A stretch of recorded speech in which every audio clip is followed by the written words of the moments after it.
ದೈವ ದರ್ಶನ ಅಫಿಷಿಯಲ್ ಚಾನೆಲ್ಗೆ ಸಬ್ಸ್ಕ್ರೈಬ್ ಮಾಡಿ ಸಪೋರ್ಟ್ ಮಾಡಿ. ವಿಡಿಯೋ ಶುರು ಮಾಡೋಣ ಬನ್ನಿ. ಬೆಲ್ ಐಕಾನ್ ಕ್ಲಿಕ್ ಮಾಡೋದು ಮರಿಬೇಡಿ. ಅದ್ಭುತ, ಅತ್ಯದ್ಭುತ, ದಿವ್ಯ ಶಕ್ತಿಯ ಅಕ್ಷಯ ಪಾತ್ರೆ ಈಗ ಎಲ್ಲಿದೆ ಗೊತ್ತಾ? ಮಹಾಭಾರತದ ಅತ್ಯಂತ ಅದ್ಭುತ ಮತ್ತು ರೋಮಾಂಚಕಾರಿ ರಹಸ್ಯ ನೋಡೋಣ ಬನ್ನಿ. ನೀವೊಮ್ಮೆ ಕಲ್ಪನೆ ಮಾಡಿ, ನಿಮ್ಮುಂದೆ ಒಂದು ಚಿನ್ನದ ಅಕ್ಷಯ ಪಾತ್ರೆ ಇದೆ. ಆ ಪಾತ್ರೆಯಿಂದ ಎಷ್ಟು ಜನರಿಗೆ ಅನ್ನ ಹಾಕಿದ್ರೂ ಅದು ಖಾಲಿ ಆಗುವುದೇ ಇಲ್ಲ. 100 ಜನ ತಿಂದ್ರು, 1000, ಲಕ್ಷ ಜನ ತಿಂದ್ರು ಅದರೊಳಗಿನ ಅನ್ನ ಎಂದಿಗೂ ಮುಗಿಯುವುದಿಲ್ಲ. ಆದರೆ ಆ ಪಾತ್ರೆಗೆ ಒಂದು ವಿಚಿತ್ರ ನಿಯಮ ಇತ್ತು. ಆ ನಿಯಮ ಮುರಿದ ಕ್ಷಣದಿಂದ ಅದರ ಶಕ್ತಿ ನಿಂತು ಹೋಗುತ್ತಿತ್ತು. ಮಹಾಭಾರತದ ಕಾಲದಲ್ಲಿ ಪಾಂಡವರ ಬಳಿ ಇದ್ದ ಆ ದಿವ್ಯ ಪಾತ್ರೆ ಇಂದು ಎಲ್ಲಿದೆ ಗೊತ್ತಾ? ಅದು ಇನ್ನೂ ಈ ಭೂಮಿಯಲ್ಲೇ ಅಡಗಿದೆಯಾ, ಅಥವಾ ದೇವತೆಗಳು ಅದನ್ನು ಸ್ವರ್ಗಕ್ಕೆ ಮರಳಿ ತೆಗೆದುಕೊಂಡರ? ಈ ಕಥೆ ಕೇಳಿದ ನಂತರ ನಿಮ್ಮ ಮೈ ರೋಮಾಂಚನಗೊಳ್ಳುವುದು ಖಂಡಿತ. ಮಹಾಭಾರತದ ಸಮಯದಲ್ಲಿ ಪಾಂಡವರು ತಮ್ಮ ಜೀವನದ ಅತ್ಯಂತ ಕಠಿಣ ದಿನಗಳನ್ನು ಎದುರಿಸುತ್ತಿದ್ದರು. ಕೌರವರ ಕುತಂತ್ರದಿಂದ ರಾಜ್ಯ ಕಳೆದುಕೊಂಡ ಅವರು ಅರಣ್ಯದಲ್ಲಿ ವನವಾಸ ಮಾಡುತ್ತಿದ್ದರು. ಅರಮನೆಯ ವೈಭವ ಇರಲಿಲ್ಲ, ಸೇವಕರು ಇರಲಿಲ್ಲ, ಆಹಾರದ ವ್ಯವಸ್ಥೆಯೂ ಇರಲಿಲ್ಲ. ಎಲ್ಲೆಡೆ ಕಾಡು ಮತ್ತು ಕತ್ತಲೆ ಮಾತ್ರ. ಆದರೆ ಆ ಕಷ್ಟಗಳ ನಡುವೆ ಪಾಂಡವರನ್ನು ಹೆಚ್ಚು ಕಾಡುತ್ತಿದ್ದ ಒಂದು ದೊಡ್ಡ ಸಮಸ್ಯೆ ಇತ್ತು. ಅದು ಆಶ್ರಮಕ್ಕೆ ಬರುವ ಅತಿಥಿಗಳಿಗೆ ಊಟ ನೀಡುವುದು. ಯುಧಿಷ್ಠಿರನು ಧರ್ಮನಿಷ್ಠನಾಗಿದ್ದನು. ತನ್ನ ಮನೆಗೆ ಅಥವಾ ಆಶ್ರಮಕ್ಕೆ ಯಾರೇ ಬಂದರೂ ಅವರಿಗೆ ಊಟ ನೀಡದೆ ಕಳುಹಿಸುವುದು ಮಹಾಪಾಪ ಎಂದು ಅವನು ನಂಬಿದ್ದ. ಪ್ರತಿದಿನ ಅನೇಕ ಋಷಿಗಳು, ಯೋಗಿಗಳು ಮತ್ತು ಸಾಧುಗಳು ಪಾಂಡವರ ಆಶ್ರಮಕ್ಕೆ ಬರುತ್ತಿದ್ದರು. ಆದರೆ ಕಾಡಿನ ಮಧ್ಯೆ ಅಷ್ಟೊಂದು ಜನರಿಗೆ ಆಹಾರ ವ್ಯವಸ್ಥೆ ಮಾಡುವುದು ಬಹಳ ಕಷ್ಟವಾಗಿತ್ತು. ದ್ರೌಪದಿ ಪ್ರತಿದಿನ ಅಡಿಗೆ ಮಾಡುತ್ತಿದ್ದಳು. ಆದರೆ ಕೆಲವೊಮ್ಮೆ ಎಲ್ಲರಿಗೂ ಸಾಕಾಗುವಷ್ಟು ಆಹಾರವೇ ಇರಲಿಲ್ಲ.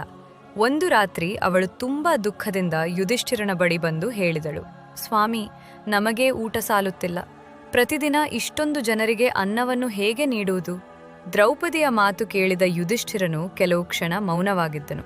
ನಂತರ ಅವನು ಒಂದು ನಿರ್ಧಾರಕ್ಕೆ ಬಂದನು. ಈ ಸಂಕಷ್ಟಕ್ಕೆ ದೇವರೇ ಪರಿಹಾರ ನೀಡಬೇಕು ಎಂದು ಅವನು ಮನಸ್ಸಿನಲ್ಲಿ ಅಂದುಕೊಂಡ.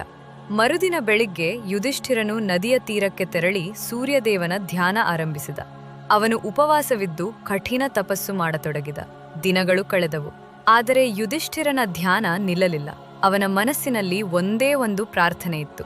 ನಮ್ಮ ಆಶ್ರಮಕ್ಕೆ ಬರುವ ಯಾರೂ ಹಸಿದ ಹೊಟ್ಟೆಯಲ್ಲಿ ಹಿಂತಿರುಗಬಾರದು. ಒಂದು ದಿನ ಹಠಾತ್ತನೆ ಆಕಾಶದಲ್ಲಿ ವಿಚಿತ್ರ ಪ್ರಕಾಶ ಕಾಣಿಸಿತು. ಸೂರ್ಯನ ಕಿರಣಗಳಂತೆ ಹೊಳೆಯುವ ದಿವ್ಯ ಬೆಳಕು ಅರಣ್ಯವನ್ನು ಆವರಿಸಿತು.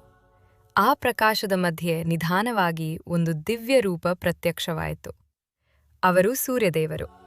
ಅವರ ದೇಹದಿಂದ ಹೊರಬರುತ್ತಿದ್ದ ಪ್ರಕಾಶವನ್ನು ನೋಡಲು ಸಹ ಸಾಧ್ಯವಾಗುತ್ತಿರಲಿಲ್ಲ. ಯುಧಿಷ್ಠಿರನು ತಕ್ಷಣ ಕೈಮುಗಿದು ನಮಸ್ಕರಿಸಿದ. ಸೂರ್ಯದೇವರು ಮಂದಹಾಸ ಮಾಡಿ ಹೇಳಿದರು, ಧರ್ಮರಾಜ, ನಿನ್ನ ಧರ್ಮ ಮತ್ತು ನಿಸ್ವಾರ್ಥ ಮನಸ್ಸಿನಿಂದ ನಾನು ಸಂತೋಷಪಟ್ಟಿದ್ದೇನೆ. ಅದಾದ ನಂತರ ಅವರು ತಮ್ಮ ಕೈಯಲ್ಲಿದ್ದ ಒಂದು ಚಿನ್ನದ ಪಾತ್ರೆಯನ್ನು ಯುಧಿಷ್ಠಿರನಿಗೆ ನೀಡಿದರು. ಅದೇ ಅಕ್ಷಯ ಪಾತ್ರೆ.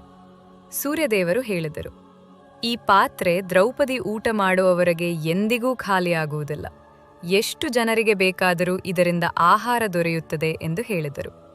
ತಕ್ಷಣ ಯುಧಿಷ್ಠಿರನು ಆ ಪಾತ್ರೆಯನ್ನು ಗೌರವದಿಂದ ಸ್ವೀಕರಿಸಿದನು. ಆ ದಿನದಿಂದ ಪಾಂಡವರ ಜೀವನವೇ ಬದಲಾಗಿತ್ತು. ಪ್ರತಿದಿನ ಆಶ್ರಮಕ್ಕೆ ಎಷ್ಟು ಜನ ಬಂದರೂ ದ್ರೌಪದಿ ಅಕ್ಷಯ ಪಾತ್ರೆಯಿಂದ ಎಲ್ಲರಿಗೂ ಊಟ ನೀಡುತ್ತಿದ್ದರು.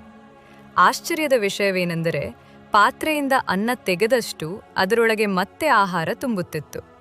ಬಿಸಿ ಬಿಸಿ ಅನ್ನ, ಸುವಾಸನೆಯ ತಿನಿಸುಗಳು ಮತ್ತು ರುಚಿಯಾದ ಆಹಾರ ಸ್ವತಃ ಪ್ರತ್ಯಕ್ಷವಾಗುತ್ತಿತ್ತು. ಆಶ್ರಮಕ್ಕೆ ಬಂದ ಋಷಿಗಳು ಬೆರಗಾಗಿ ನೋಡುತ್ತಿದ್ದರು. ಇದು ಸಾಮಾನ್ಯ ಪಾತ್ರೆಯಲ್ಲ, ಇದು ದೇವರ ಆಶೀರ್ವಾದ ಎಂದವರು ಹೇಳುತ್ತಿದ್ದರು. ಆದರೆ ಅಕ್ಷಯ ಪಾತ್ರೆಯ ನಿಜವಾದ ಶಕ್ತಿ ಯಾರಿಗೂ ಸಂಪೂರ್ಣವಾಗಿ ಅರ್ಥವಾಗಿರಲಿಲ್ಲ. ಒಂದು ದಿನ ದ್ರೌಪದಿ ಒಂಟಿಯಾಗಿ ಕುಳಿತಿದ್ದರು. ಅವಳ ಮುಖದಲ್ಲಿ ವಿಚಿತ್ರ ಭಯ ಕಾಣಿಸುತ್ತಿತ್ತು. ಅದನ್ನು ಗಮನಿಸಿದ ಅರ್ಜುನನು ಕೇಳಿದ, ದ್ರೌಪದಿ, ಏನಾಯಿತು?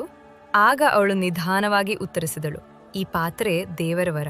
ಆದರೆ ಕೆಲವೊಮ್ಮೆ ನನಗೆ ಭಯವಾಗುತ್ತದೆ. ಯಾರಾದರೂ ದುಷ್ಟರು ಇದರ ಶಕ್ತಿಯನ್ನು ದುರುಪಯೋಗ ಮಾಡಿಕೊಂಡ್ರೆ ಏನಾಗಬಹುದು? ಅವಳ ಮಾತು ಸತ್ಯವಾಗಿತ್ತು. ಏಕೆಂದರೆ ಅಕ್ಷಯ ಪಾತ್ರೆ ಕೇವಲ ಆಹಾರ ನೀಡುವ ಪಾತ್ರೆ ಅಲ್ಲ, ಅದು ಅನಂತ ಸಂಪತ್ತಿನ ಸಂಕೇತವಾಗಿತ್ತು. ಅದನ್ನು ಪಡೆದವರು ಎಂದಿಗೂ ಹಸಿವಿನಿಂದ ಬಳಲಬೇಕಾಗಿರಲಿಲ್ಲ. ಆದರೆ ಪಾಂಡವರ ಸಂತೋಷವನ್ನು ನೋಡಿದ ದುರ್ಯೋಧನನಿಗೆ ಅಸೂಯೆ ಹೆಚ್ಚುತ್ತಿತ್ತು. ಪಾಂಡವರ ಬಳಿ ಅಕ್ಷಯ ಪಾತ್ರೆ ಇರುವ ವಿಷಯ ತಿಳಿದ ನಂತರ ಅದನ್ನು ನಾಶ ಮಾಡಲು ದುರ್ಯೋಧನ ಒಂದು ಕುತಂತ್ರ ರೂಪಿಸಿದ. ಅವನು ಕೋಪಿಷ್ಠ ಋಷಿಯಾದ ದುರ್ವಾಸ ಮುನಿಯನ್ನು ಭೇಟಿ ಮಾಡಿದನು. ದುರ್ವಾಸ ಮುನಿ ತಮ್ಮ ಕೋಪಕ್ಕೆ ಪ್ರಸಿದ್ಧರಾಗಿದ್ದರು. ಅವರು ಯಾರಿಗಾದರೂ ಶಾಪ ನೀಡಿದರೆ ಅವರ ಜೀವನವೇ ನಾಶವಾಗುತ್ತಿತ್ತು. ದುರ್ಯೋಧನನು ಕುತಂತ್ರದಿಂದ ಹೇಳಿದ, ಮಹರ್ಷಿಗಳೇ, ನೀವು ಪಾಂಡವರ ಆಶ್ರಮಕ್ಕೆ ತೆರಳಿ ಅವರಿಗೆ ಆಶೀರ್ವಾದ ನೀಡಿ ಎಂದನು. ಆದರೆ ದುರ್ಯೋಧನನ ಮನಸ್ಸಿನ ಉದ್ದೇಶ ಬೇರೆಯಾಗಿತ್ತು. ದುರ್ಯೋಧನ ದುರ್ವಾಸ ಮುನಿಯನ್ನ ಸಾವಿರಾರು ಶಿಷ್ಯರೊಂದಿಗೆ ಪಾಂಡವರ ಆಶ್ರಮಕ್ಕೆ ಕಳುಹಿಸಿದನು. ಆ ದಿನ ದುರಾದೃಷ್ಟವಶಾತ್ ದ್ರೌಪದಿ ಈಗಾಗಲೇ ಊಟ ಮುಗಿಸಿದ್ದಳು. ಅಕ್ಷಯ ಪಾತ್ರೆಯ ಶಕ್ತಿ ನಿಂತಿತ್ತು. ದುರ್ವಾಸ ಮುನಿ ಪಾಂಡವರ ಆಶ್ರಮಕ್ಕೆ ಬಂದು ಹೇಳಿದರು, ನಾವು ಮೊದಲು ನದಿಯಲ್ಲಿ ಸ್ನಾನ ಮಾಡಿ ಬರುತ್ತೇವೆ, ನಂತರ ನಮಗೆ ಎಲ್ಲರಿಗೂ ಊಟ ಸಿದ್ಧಳಾಗಿರಲಿ ಎಂದರು. ಇದನ್ನು ಕೇಳಿದ ಕ್ಷಣ ದ್ರೌಪದಿಯ ಮುಖ ಕೆಂಪಾಯಿತು. ಅವಳು ತಕ್ಷಣ ಅಕ್ಷಯ ಪಾತ್ರೆಯನ್ನು ನೋಡಿದಳು. ಆದರೆ ಅದರೊಳಗೆ ಒಂದು ಅಕ್ಕಿ ಕಣವೂ ಇರಲಿಲ್ಲ. ಸಾವಿರಾರು ಜನರಿಗೆ ಊಟ ನೀಡಲು ಸಾಧ್ಯವಾಗದಿದ್ದರೆ ದುರ್ವಾಸ ಮುನಿ ಕೋಪಗೊಂಡು ಶಾಪ ನೀಡುತ್ತಾರೆ ಎಂದು ಭಯದಿಂದ ದ್ರೌಪದಿ ನಡುಗತೊಡಗಿದಳು. ಅವಳು ಕಣ್ಣೀರು ಹಾಕುತ್ತಾ ಶ್ರೀಕೃಷ್ಣನನ್ನು ಪ್ರಾರ್ಥಿಸಿದಳು, ಕೃಷ್ಣ, ನಮ್ಮನ್ನು ಕಾಪಾಡು. ಆ ಕ್ಷಣವೇ ಆಶ್ರಮದ ಹೊರಗಿನಿಂದ ಒಂದು ಮಧುರ ನಗು ಕೇಳಿಸಿತು. ಅದು ಶ್ರೀಕೃಷ್ಣನ ಧ್ವನಿ. ಅವರು ಒಳಗೆ ಬಂದು ನಗುತ್ತಾ ಹೇಳಿದರು, ದ್ರೌಪದಿ, ನನಗೆ ತುಂಬ ಹಸಿವಾಗಿದೆ, ಮೊದಲು ನನಗೆ ಊಟ ಕೊಡು. ದ್ರೌಪದಿ ಕಣ್ಣೀರಿನಿಂದ ಹೇಳಿದಳು, ಕೃಷ್ಣ, ಅಕ್ಷಯ ಪಾತ್ರೆಯಲ್ಲಿ ಏನೂ ಉಳಿದಿಲ್ಲ ಎಂದಳು. ಆದರೆ ಶ್ರೀಕೃಷ್ಣನು ಪಾತ್ರೆಯನ್ನು ಕೈಗೆತ್ತಿಕೊಂಡು ಅದರೊಳಗೆ ನೋಡಿದರು. ಪಾತ್ರೆಯ ಅಂಚಿನಲ್ಲಿ ಒಂದು ಸಣ್ಣ ಅಕ್ಕಿ ಕಣ ಅಂಟಿಕೊಂಡಿತ್ತು. ಅವರು ಆ ಅಕ್ಕಿ ಕಣವನ್ನು ತೆಗೆದು ತಿಂದರು. ಆ ಕ್ಷಣವೇ ವಿಚಿತ್ರವಾದ ದಿವ್ಯ ಶಕ್ತಿ ಎಲ್ಲೆಡೆ ಹರಡಿತು. ನದಿಯ ತೀರದಲ್ಲಿದ್ದ ದುರ್ವಾಸ ಮುನಿ ಮತ್ತು ಅವರ ಶಿಷ್ಯರಿಗೆ ಹಠಾತ್ತನೆ ಹೊಟ್ಟೆ ತುಂಬಿದ ಅನುಭವವಾಯಿತು.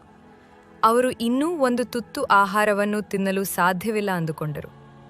ದುರ್ವಾಸ ಮುನಿ ಆಶ್ಚರ್ಯದಿಂದ ಹೇಳಿದರು, ಇದು ಸಾಮಾನ್ಯ ಶಕ್ತಿಯಲ್ಲ, ಯಾವುದೋ ಒಂದು ಮಹಾನ್ ಅದ್ಭುತ ಶಕ್ತಿ ನಮ್ಮ ಹೊಟ್ಟೆ ತುಂಬಿಸಿದೆ ಎಂದು ದುರ್ವಾಸ ಮುನಿಗಳು ಮನಸ್ಸಿನಲ್ಲಿ ಅಂದುಕೊಂಡರು.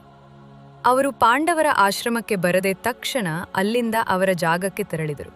ಆ ದಿನ ಪಾಂಡವರು ದೊಡ್ಡ ಅಪಾಯದಿಂದ ಪಾರಾದರು. ಅಕ್ಷಯ ಪಾತ್ರೆಯ ಬಗ್ಗೆ ಇಂದಿಗೂ ಅನೇಕ ರಹಸ್ಯಗಳು ಕೇಳಿಬರುತ್ತವೆ. ಕೆಲವರು ಅದು ದೇವರ ದಿವ್ಯ ಶಕ್ತಿಯಿಂದ ಕೆಲಸ ಮಾಡುತ್ತಿತ್ತು ಎಂದು ಹೇಳುತ್ತಾರೆ. ಅಕ್ಷಯ ಪಾತ್ರೆ ಕೇಳಿದ್ದೆಲ್ಲ ಕೊಡುತ್ತಿತ್ತು, ತಿನ್ನಲು ಆಹಾರ, ತಿಂಡಿ ತಿನಿಸುಗಳು, ಬಂಗಾರ, ನಾಣ್ಯಗಳು, ಹಣ ಎಲ್ಲವನ್ನೂ ಕೊಡುವ ಶಕ್ತಿ ಅಕ್ಷಯ ಪಾತ್ರೆಗಿತ್ತು. ಇನ್ನೂ ಕೆಲವು ಜನರು ಅದು ಪ್ರಾಚೀನ ಭಾರತದ ಅದ್ಭುತ ತಂತ್ರಜ್ಞಾನವಾಗಿರಬಹುದು ಎಂದು ನಂಬುತ್ತಾರೆ. ತಂತ್ರಜ್ಞಾನವಾಗಿದ್ದರೆ ಆಹಾರ ಬರಲು ಹೇಗೆ ಸಾಧ್ಯ, ನೀವು ಒಮ್ಮೆ ಯೋಚನೆ ಮಾಡಿ. ಆದರೆ ಮಹಾಭಾರತ ಯುದ್ಧದ ನಂತರ ಅಕ್ಷಯ ಪಾತ್ರೆ ಕಾಣೆಯಾಗಿತ್ತು. ಕೆಲವು ಪುರಾಣಗಳ ಪ್ರಕಾರ ಪಾಂಡವರು ಸ್ವರ್ಗಾರೋಹಣ ಮಾಡುವ ಮೊದಲು ಅದನ್ನು ಹಿಮಾಲಯದ ಒಂದು ರಹಸ್ಯ ಸ್ಥಳದಲ್ಲಿ ಅಡಗಿಸಿದರು ಎಂದು ಹೇಳಲಾಗುತ್ತದೆ. ಇನ್ನೂ ಕೆಲವರು ಸೂರ್ಯದೇವರು ಅದನ್ನು ಮರಳಿ ಸ್ವರ್ಗಕ್ಕೆ ತೆಗೆದುಕೊಂಡರು ಎಂದು ನಂಬುತ್ತಾರೆ. ಇಂದಿಗೂ ಹಿಮಾಲಯದಲ್ಲಿ ಕೆಲವು ಯೋಗಿಗಳು ಒಂದು ವಿಚಿತ್ರ ಕಥೆಯನ್ನು ಹೇಳುತ್ತಾರೆ. ಕೆಲವು ರಾತ್ರಿಗಳಲ್ಲಿ ಒಂದು ಗುಹೆಯಿಂದ ಚಿನ್ನದ ಬೆಳಕು ಹೊರಬರುತ್ತದೆ. ಆ ಬೆಳಕಿನ ಮಧ್ಯೆ ಒಂದು ದಿವ್ಯ ಪಾತ್ರೆ ಕಾಣಿಸುತ್ತದೆ ಎಂದು ಅವರು ಹೇಳುತ್ತಾರೆ.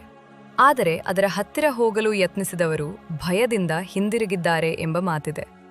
ಅದು ನಿಜವಾಗಿಯೂ ಅಕ್ಷಯ ಪಾತ್ರೆಯೇ ಅಥವಾ ಅದು ಕೇವಲ ಒಂದು ರಹಸ್ಯಮಯ ಕತೆ ಮಾತ್ರವೇ?